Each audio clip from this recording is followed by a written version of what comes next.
Hey everybody, and welcome to Let's Play Spyro the Dragon.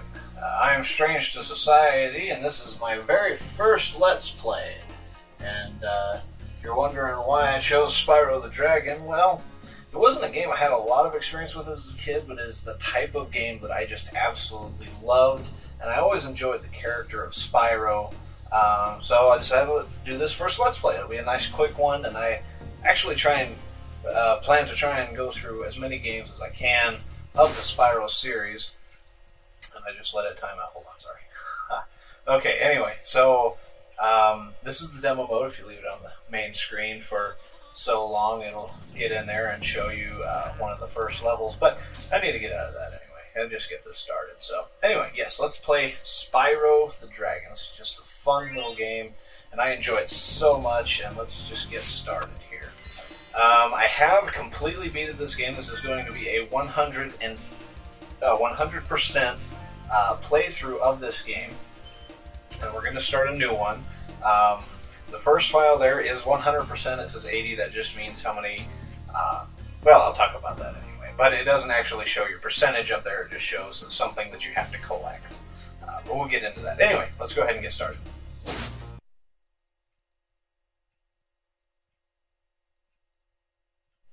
In the world of dragons.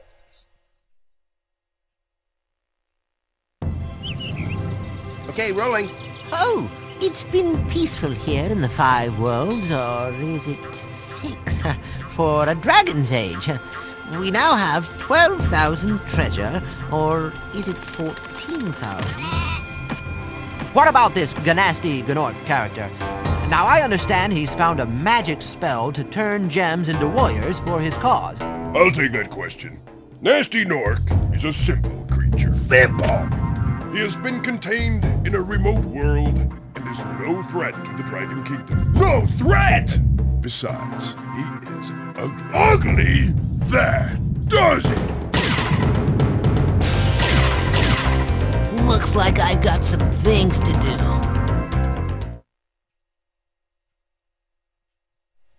So anyway, that was Nasty Gnorc. He is our main antagonist, our main bad guy, and he just turned all of the dragons into crystals, except for Spyro here. So anyway, so now we have to rescue them. In order to rescue a dragon, all you have to do is walk up to its statue, and it gets it. We rescued Nestor. Thank you for releasing me, Spyro. Free 10 dragons in the Artisan world. Then find the balloonist. He'll transport you to the next world. What about Nasty Gnorc? I'm going after him. Find dragons first. That's all I can tell you. Okay, so if you don't know anything about Spyro, at least his early games, they are basically giant collectathons, and we just have a bunch of stuff to collect. We have an inventory here, and this is awesome because it shows us how much in each world we need to collect of each thing. And as you can see, this is the Artisan, this is the main hub world, but there's still a lot to collect here. We have 100 treasure, or gems, and then 4 dragons. We have a percentage up in the upper right, and then our total treasure collected across all the levels in the upper left, and then how many dragons we've rescued, which is 1.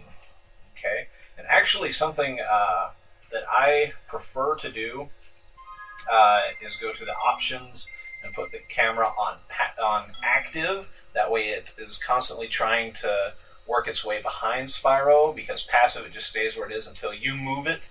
And since it is an older PlayStation game, you have to use your left and right buttons in order to move the camera instead of your control stick, which I'm just not used to anymore. No games do that anymore, so I like to keep it active, and then that way it just tries to get behind Spyro. It's just a whole lot easier, and then I don't have to worry about it. Anyway, okay, so there's our first enemy, and we just charged into him. If you press the square button, you charge. If you press the the circle button, then you flame. And those are your 2 main forms of attacks. Now the thing is, Nasty Gnorc, if you read in the manual, not only has stolen a bunch of gems and turned all the dragons into crystal, but he has turned many of the gems into bad guys themselves. So whenever we see a bad guy, we have to destroy him, which will turn him back to a gem, and then that's how we get some of our treasure back. So we actually have to kill every enemy in this game as well. Let's rescue Delbin. Where's Nasty Nork? I'll torch him. Keep your horns on, Spyro! You have much to learn first. Do you know what the dragonfly following you is doing? His name is Sparks, and he's helping and protecting you. Keep an eye on him and see what I mean. Okay, basically the tidbit we got there, if you haven't noticed by now, we do have a dragonfly following us, and his name is Sparks, and right now he is yellow and glowing because my charge is very helpful to get around the level faster. But anyway, he is essentially our health bar, our health meter. Now that he's gold, he's at full health. If we get hit once, then he will turn blue, and then if we get hit another time, he will turn green, and then if we get hit another time, he will disappear completely, and at that point we only have one hit left and before Spyro dies. So you gotta be careful on Sparks. Now I'm actually, oh, look at that, right there, okay. And you can get hurt by enemies running into you, falling off cliffs, all that good stuff. I will say it is very easy to get lives here, and once you get a handle of the controls, you really don't have to worry about dying, or excuse me, getting a game over. You will die. This is not going to be a 100% no death run by any means, but I am going to try my best to not die, and I expect to have over 20 lives by the end of this, just so you know. It is a fairly simple, fairly easy game. It's something Sony wanted to have produced for the PlayStation because they had a lot of competition from Nintendo at the time, who would produce more family-friendly games, and at the time PlayStation didn't have a whole lot of that, so they wanted to create something a little more family-friendly. So one of the things they came up with was Spyro. Okay, that's a different world level in this world that we can travel to, Town Square, but we're not going there just yet. We're actually going to, every time we reach a home world, we're just going to collect every gem in there right off the bat, just to get it out of the way. I know there's a dragon over there to save. I want to wait because not only is it important to save the dragons, but there also are save points. So every time you hit a dragon pedestal, you get a quick save, and then you'll return there if you die. Okay, got all the gems in here, so let's rescue Thomas. Hey, Spyro! Press the jump button twice to glide. And don't be afraid. Afraid? Of what? Falling from high mountain peaks? Plummeting into prehistoric glaciers? Oh, that. Yes, the glide feature. That is actually something that's good to talk about. You can jump and press it again, and you don't have to hold it, but you can glide. Very useful feature, something we'll need in order to get around some of these levels, because there are a lot of levels that have bottomless pits, and so we need to get across them, or just need to glide to get to certain areas. Let's see, this is another level. What is it? Stone Hill. Okay, so we'll actually go there first, but like I said, we want to get all the gems in this area, so let's go over here. I want to kill this guy. Come here. There you go. Okay. This over here. Ooh. What's that guy doing in there? Get him out of there. Oh, hey! Extra life. Alright, so now we have 5 lives. Awesome. Okay, the other thing, too, with Sparks is he'll actually pick up gems next to you, and then if you do not have Sparks, you'll actually have to run into every single gem, which gets annoying. But anyway, that's Stark Hollow. We'll come to that second, after the Stone Hill over there. Anyway, but let's show off our glide feature and how useful it is. See that over there? This is normally too high to jump. I can't make it up there on my own. So what you have to do is get up here to the top, jump and glide, and you made it up there. Very useful. Very, very useful. Okay, let's go this way now into this tunnel. Get these gems. We're already at 77 gems, so we're almost done. Red gems give you 1 treasure. The green, as you saw, give you 2. Blue gives you 5. Yellow gives you 10. I think it's yellow. Purple gives you 25. So those are gems you want to save. Okay. That right there is a balloonist. He is not an enemy. He is actually our friend. And he will let us get to the next world once we do a certain thing. And each world is different. For this one, you have to save, I think, 10 dragons in order to move on to the next world. So once we've saved 10 dragons, then we can move on past this world. Anyways, now let's go to this little alcove over here, where we should find the last of our gems. And our last dragon to save. Okay, 99, 100 out of 100. See, it even shows it right there. You notice these sheep running around. Every world will have little animals in them, harmless animals, and if you ever find yourself hit and low on health, come up to them, flame them, run into them, just kill them some way, and a butterfly will come out, and Sparks will eat the butterfly and get his health back. But anyway, let's rescue Arcus. Cool, Flash! Do that again! The Artisan's boss is through a portal in the Dragon Mouth, but you are not yet ready, Spyro. First you must complete one of the other Artisan lands. Okay, so the boss is actually in that dragon's mouth that we can't face yet until we beat one of the worlds. This is the only time you're going to face a boss, except for the final level, where you'll have to complete a level before you face the boss. In every level, from now until then, you can go to the boss right away and get him out of the way. For the most part, every level is open to you as soon as you get in there, because Spyro doesn't have any upgrades to get. He doesn't get stronger as you go along. He's always the same no matter what. There's nothing that you have to wait to get in order to go to a certain world, except for story purposes. Anyway, let's go ahead and go to Stonehill, our first level. And there's the 100 gems we collected going into our total tally. Okay. And this is a nice level transition. It kind of beats normal loading screens. It's very nice. Okay, so we have some rams here. These are actual enemies. So we can run into them and get their gems. Just get these guys out of the way so they don't run into me when I'm not paying attention, which can also be very annoying. Okay, we've got these treasure chests over here. And I will be showing you where every single gem is, every single collectible. Inventory. Okay, Stonehill. We have 200 gems to collect and 4 dragons to rescue. So let's get to that. Okay. Best thing to do when you first get here is run the outer perimeter. There's a lot of stuff to find. So let's go ahead and get that out of the way. There's more sheep over there. And then we actually have multiple pathways we can go over here. See this well right here? Let's jump down it. Oh, wow, there's something down here. Okay, some more gems. Okay, now this is our introduction to the key chest. You cannot flame it, you cannot bash it. You need a key in order to open it. So we'll have to come back here. But first, let's rescue Gavin. Watch the dragonfly, Spyro. His color indicates his power. When he eats butterflies, he stays strong. Like me. Sure.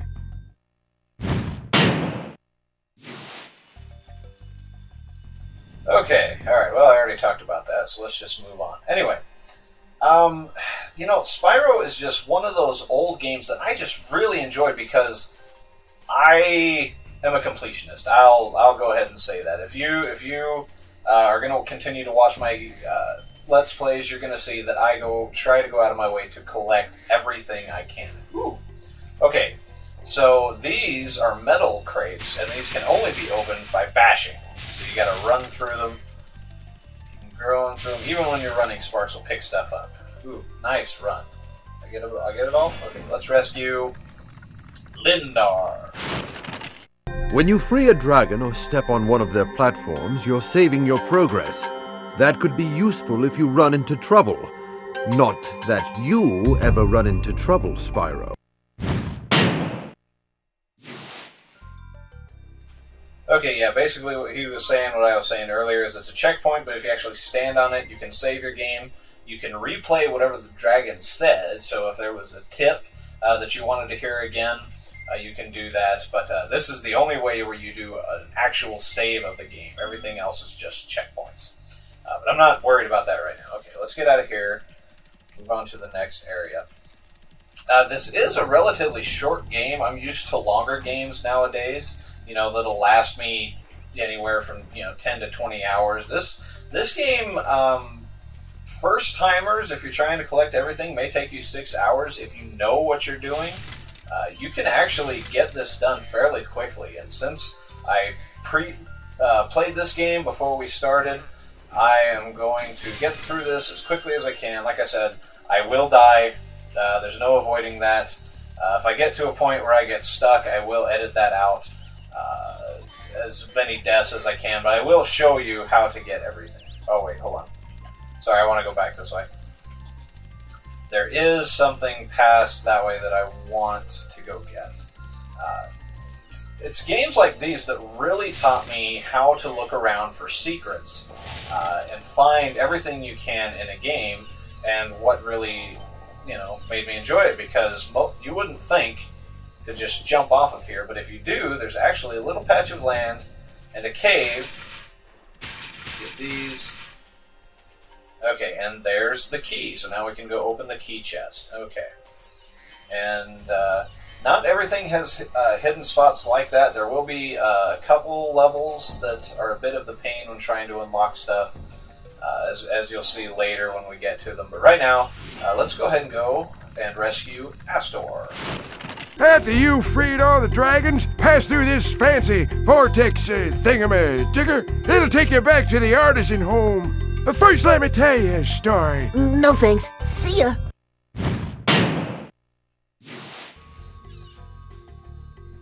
Yeah, so when we've collected everything, we can use that to go home. One thing you can do is you can just pause and exit level. Even if you haven't beat the level yet, you can go to exit level, but it doesn't count until you've actually reached the return home portal. But we're not doing that yet. For instance, if I just exited the level right now from the pause screen, then it wouldn't count and the boss area would not open up.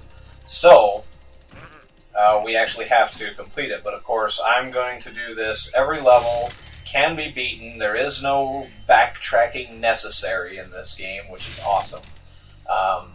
So we're going to go ahead and do that. Flame him. Now, let's see, we had the rams, now we have shepherds. So let me get this guy now. Typically, when you see a big guy in front of you, you cannot charge them. If you try and charge them, they will hit you. So what you have to do with the larger guys is flame them. So let me go ahead. Actually, there's enough sheep around here, I'll show off. Because watch, if I try to charge them, oh, it worked. Okay, well those guys count, but there are other guys that we aren't able to charge. Anyway, wow, I was not expecting that. I don't know this game as well as I thought, but anyway, like I said, I'm not a big Spyro aficionado, even though I'm going to try and play all of the original games anyways, before the Legend of Spyro series. Before I, for this channel, I'm going to try and get through all the 5 classic Spyros before they did the Legend of Spyro series. And I might do the Legend, we'll see. But anyway, let's rescue Gildas. Spyro, my friend, how about a hint on gliding? You bet. For the longest glide, press the X button at the top of a jump, and try pressing the triangle button to drop down in mid-flight.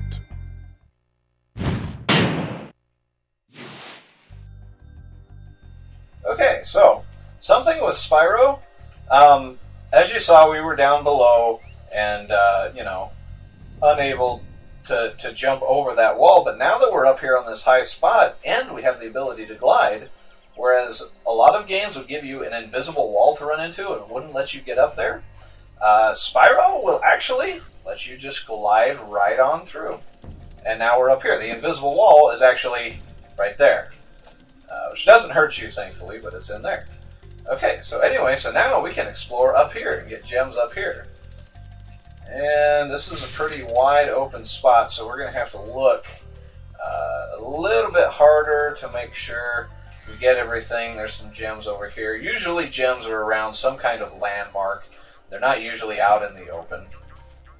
Okay, so that's you. Oh, there's a little guy over here, and actually we want to go catch him because he's a thief, and he has done a heinous crime and stolen a dragon egg.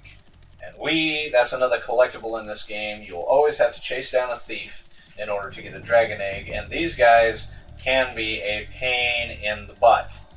They are quite fast, and you have to be pretty quick in order to get them. You can either try dashing into them, or if you get close enough, you can flame them, but that actually worked right there. Okay, so we got our first dragon egg. Now, you'll see when we go to inventory, now the dragon eggs appeared, and it shows us how many eggs we have left to get up top, and it shows the egg that we got there, and from now on, whenever we enter a level, it'll show us how many eggs are in that level. Typically, only 1 or 2. So not all levels have dragon eggs. So, and actually, to be honest, once you get past World 3, there are no more dragon eggs to collect. You get all of the dragon eggs by World 3. So, we'll actually get through those fairly quickly, because there's just not that many of them. But anyway, let's jump up here. Just go around. I mean, you have to search everywhere in this game. No joke. And there are gems that are so easy to miss. But anyway, let's see. What did it say? We were at 180, 182, 184, 186. So we only got like 14 gems left to find. So let's see where they are at. Okay, once again, this is a big area, so this might take me a sec, because I remember the gist of where all the gems are. I don't remember it exactly perfect. Oh, you know what? We never did go get the gems that were in the key chest, so we'll actually have to go do that too. Let me just do a quick lap around, get what I can up here, and I actually think that's it, because now that we only have 10 left, we should be able to drop down the well. Let's go ahead and do that. Something that Dragon on top of the tower mentioned is if you're gliding, if you press the triangle button, you will stop gliding and fall right where you are. Very good for tricky platforming. Keep that in mind. Anyway, let's collect these. And that brings us to 200 out of 200. Okay, so we should have 200 eggs, 4 dragons, or excuse me, 200 gems, 4 dragons, and 1 egg. Alright, so let's go ahead and get out of here.